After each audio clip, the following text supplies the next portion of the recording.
Eu não queria estar fazendo esse vídeo, você não queria estar vendo esse vídeo, mas as notícias, né, da semana que você já sabe o que é, são muito tristes e muito inesperadas, né? Nós perdemos o Akira Toriyama. Aqui pra gente, né, é o criador de Dragon Ball, que foi e é relevante para muita gente, né? É importante para muita gente. E eu não queria fazer nenhum vídeo a respeito disso, mas cá estou, né? Eu estive conversando bastante com a minha esposa a respeito do Akira. Obviamente eu não o conheci, ele não me conheceu, mas assim, a questão do legado desse cara, né? E é meio curioso porque você vai ver agora muita gente falando que Dragon Ball faz parte da infância e que ajudou a moldar caráter, que ajudou isso, ajudou aquilo, e às vezes fica meio assim, o que essa pessoa tá dizendo, né? Isso não faz muito sentido vindo dessa pessoa. Eu tava vendo um canal aqui no YouTube de política, o cara falando sobre política, e principalmente política brasileira, né? Falando aqui, vocês já sabem da polaridade da política e tal. E ele fez uma pausa para falar o quanto Dragon Ball foi importante para ele. E ele chegou a dizer que o canal dele de política não existiria se não fosse Dragon Ball. E isso é muito confuso, tipo, o que? Não tem nada a ver um assunto com o outro, né? Mas hoje ele é programador, tem o site dele, tem as coisas dele, e ele disse que só se tornou um programador porque com 12 anos programava para fazer sites relacionados a Dragon Ball e depois a Pokémon, né?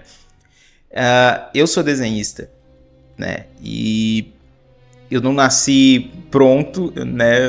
Eu precisei aprender, e a gente aprende com aquilo que a gente gosta. Eu desenhei muito Dragon Ball, muito Dragon Ball. Acredito que todo mundo que começa a desenhar, principalmente todo menino que começa a desenhar, ele vai tentar fazer um Goku, ele quer fazer um personagem de Dragon Ball, né?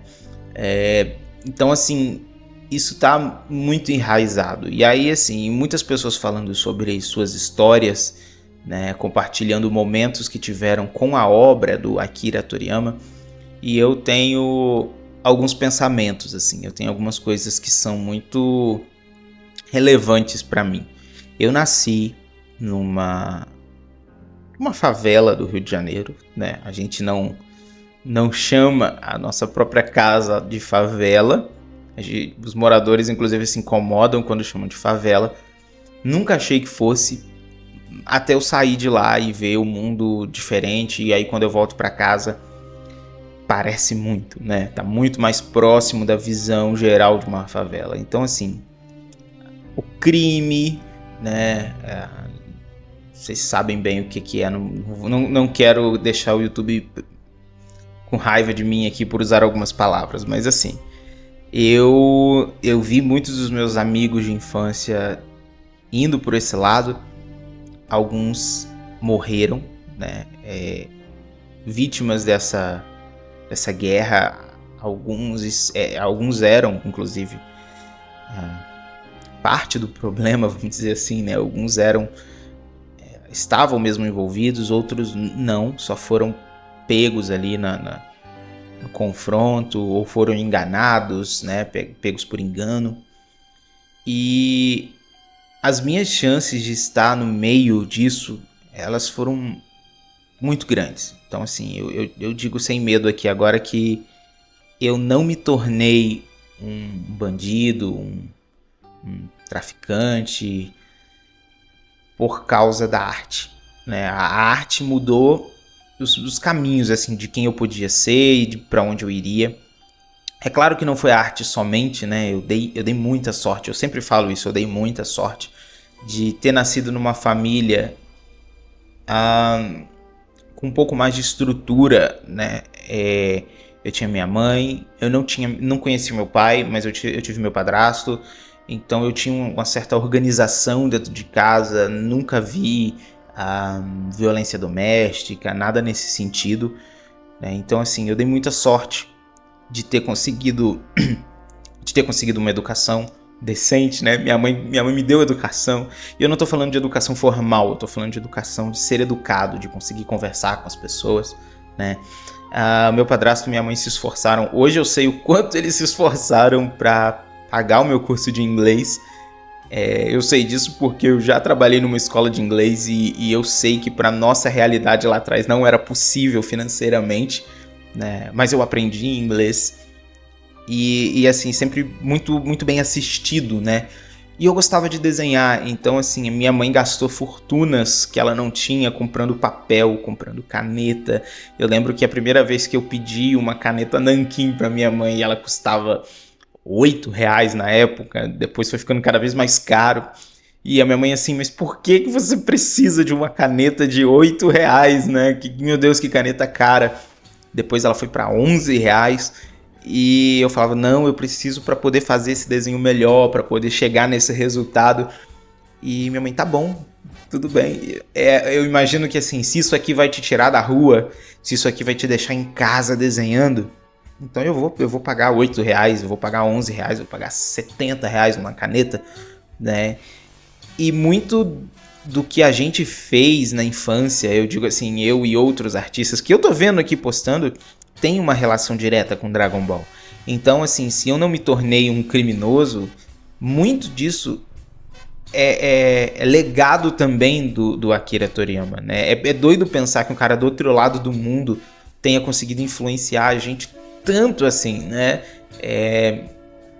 E isso é uma coisa muito interessante a se pensar, você que é artista também, você que também tem as suas histórias, você que desenha, você que anima. Nós temos nas nossas mãos uma responsabilidade muito grande, um poder muito grande de influenciar outras pessoas.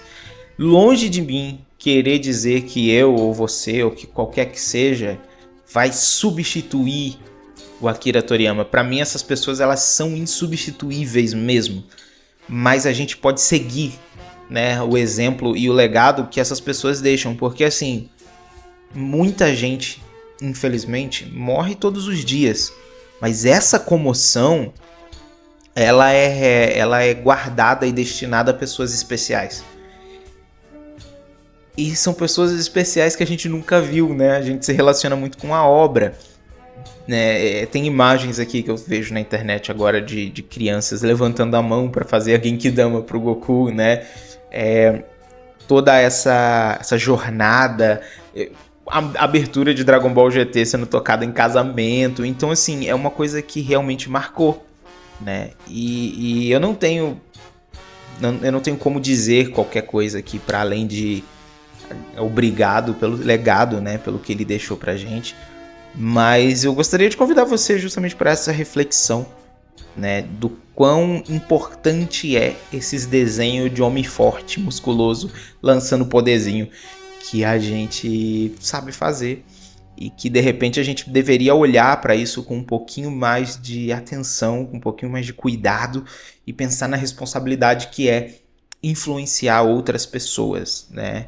Não se menospreze, não se diminua, você influencia sim, mesmo que você não saiba. Às vezes a gente dá a sorte de saber que a gente influencia uma ou outra pessoa, mas na maioria das vezes a gente não vai saber, né? Muita gente que foi influenciado pelo Akira tá dizendo isso agora, que ele não pode mais ouvir, né? Então assim, é válido que você pense muito nisso também, você influencia pessoas, né? As suas histórias influenciam pessoas, então faça isso com muito cuidado, né?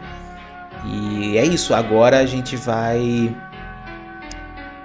seguir. Espero que a gente faça bom uso do legado do Akira Toriyama, né? De tudo que ele deixou, tanto na obra impressa dele, né? Tanto nos trabalhos que a gente assistiu, quanto nos bastidores disso, né? Quanto no pensamento do que significa criar histórias para toda uma geração. Hoje essa galera tem 30, 40 anos, mas foram meninos e meninas que cresceram tentando soltar o Kamehameha, que desmaiaram gritando, tentando se tornar um Super Saiyajin, mas que enquanto faziam isso não estavam fazendo outra coisa, principalmente no meu caso, né? Não estava fazendo outra coisa poderia ter me levado, né, para outro lugar, para outro caminho. Então é isso. Agora nós, graças a esse legado, temos a liberdade de correr pelo céu. Se você consegue, se você tem essa liberdade, né, criativa, eu acho que não só é a sua oportunidade, mas é a sua obrigação